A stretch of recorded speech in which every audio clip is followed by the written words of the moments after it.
ఏడిదే సిగ్గు గిగ్గని మాట్లాడుతున్నావు పదిసి నేను పంపించినా అనుకుంటున్నావు ఏంది? నువ్వు పంపించకపోతే ఇంకెవరు పంపిస్తారు?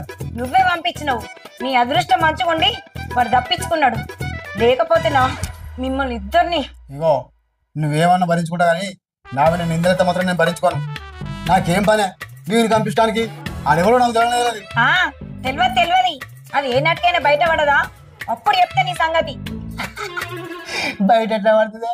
నేను చెప్పి ఇగో అగ్గి ముట్టలేదు పప్పు రాదు. అగ్గి ముట్టలే నాకు పప్పు రాదు. నువ్వు చేతి అగ్గి ముట్టకనే వేయించినావు. అదే తెలిసినాడు నీ చేతులు ఎర్రటి నిప్పుకలు పోసి కాల్చి వాత పెడతావు బిడ్డ. అప్పుడు చెప్తా నీ సంగతి. అబ్బో ఇది అన్నంత పని చేస్తట్టుంది. ఈ ముచ్చట లోపల ఉంచుకోవాలి.